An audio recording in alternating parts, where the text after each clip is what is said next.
यहाँ पर सारी जानकारियाँ सही दी जाती है, फिजूल का वक्त बर्बाद नहीं किया जाता है।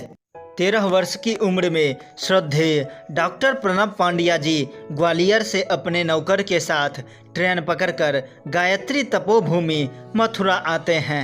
डॉक्टर प्रणब पांड्या जी की नज़र मथुरा तपोभूमि के गेट पर खड़े एक व्यक्ति पर पड़ती है जो सादा धोती कुर्ता पहने हुए हैं। वह धोती वाला प्रणब पांड्या जी के हाथों से सामान लेता है और अंदर की तरफ चल पड़ता है। प्रणब पांड्या जी सोचते हैं कि जब एक धोती वाले स्वयं सेवक के चेहरे पर इतनी तेज है तो आचार्य पंडित श्री राम शर्मा कितने तेजस्वी होंगे। ठीक उसी समय श्रद्धेय डॉक्टर प्रणब पांड्या जी के साथ ऐसी अकल्पनीय घटना होती है जिसे सुनकर आपके रोंगटे खड़े हो जाएंगे। सारी कहानियाँ बारीकी से आगे बताऊंगा, वीडियो को अंत तक जरूर देखिएगा। सामने दिख रहे लाल बटन को दबाकर चैनल को सब्सक्राइब करके बेल आइकन जरूर दबाएं।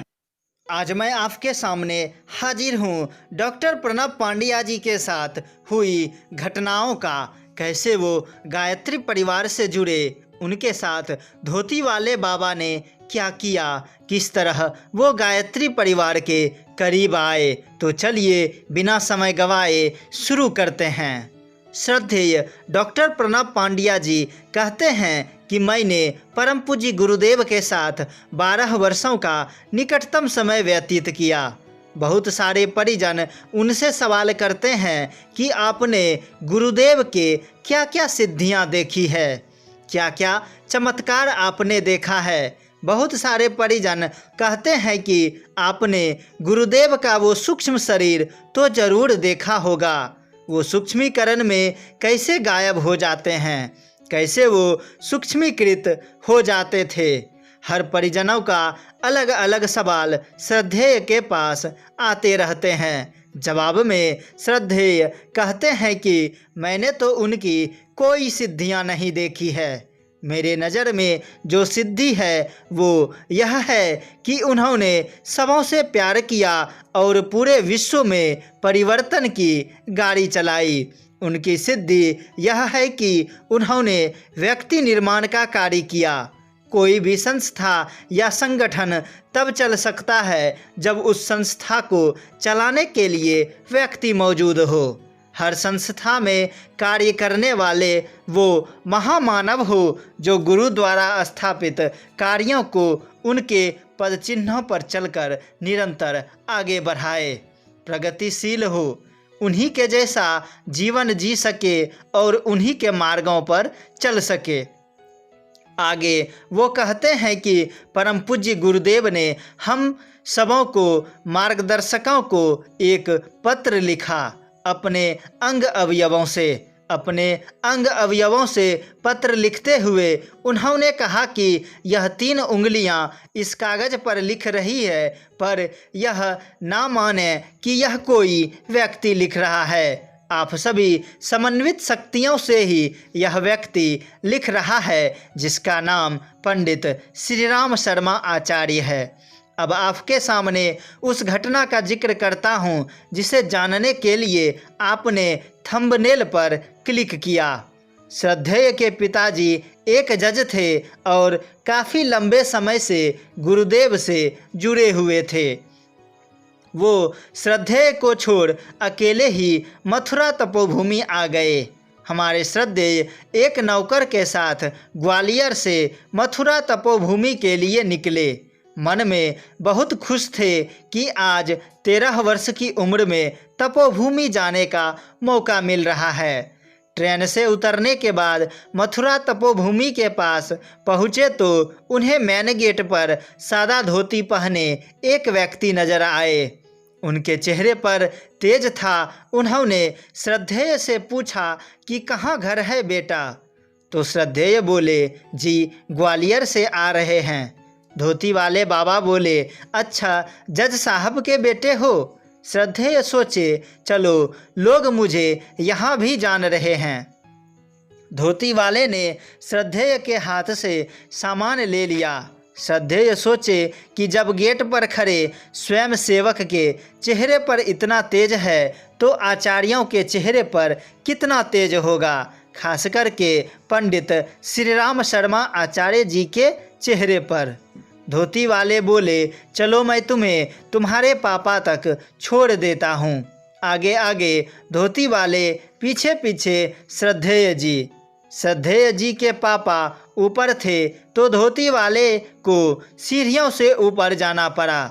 जैसे ही जज साहब ने अपने रूम का दरवाज़ा खोला, वो फट से उनके हाथ से सामान ले लिए और अपने बेटे प्रणब पांड्या जी से बोले, पैर छुओ इनके, ये ही तो हमारे गुरुदेव हैं।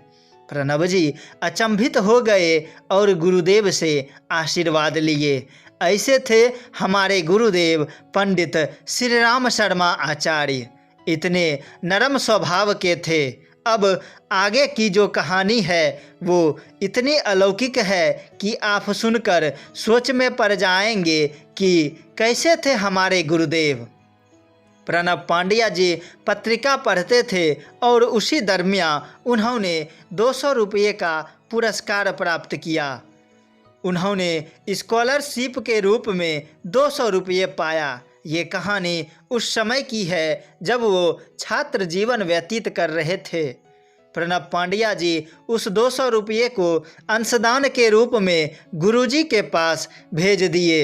हमारे गुरुदेव ने 200 रुपये में 6 रुपये रखकर शेष उन्हें भिजवा दिया और बोले कि बेटा, मुझे तुम्हारे महीने की 1 दिन की कमाई चाहिए, ना कि पूरे महीने की।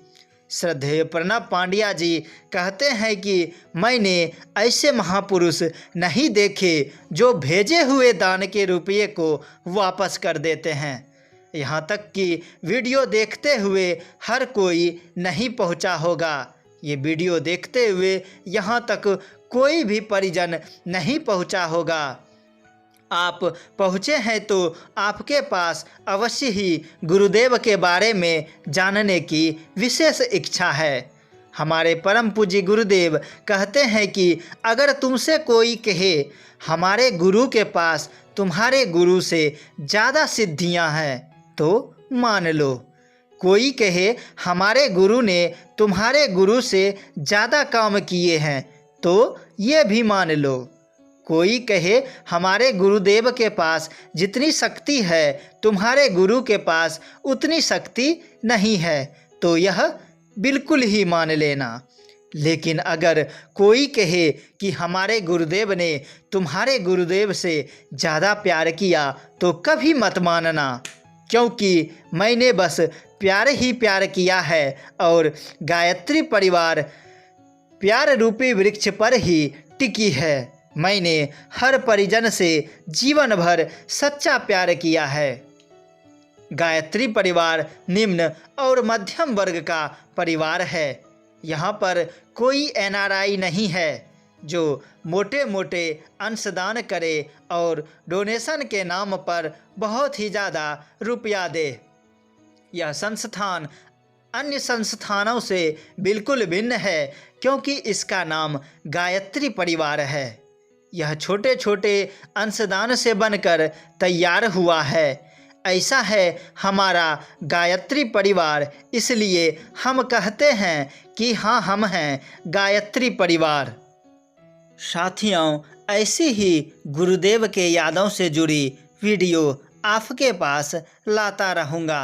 अगर वीडियो अच्छा लगे तो लाइक करें, कमेंट करें और कम से कम अपने एक गायत्री परिजन को वीडियो शेयर ज़रूर करें। मिलते हैं अगले वीडियो में, तब तक के लिए जय माँ गायत्री।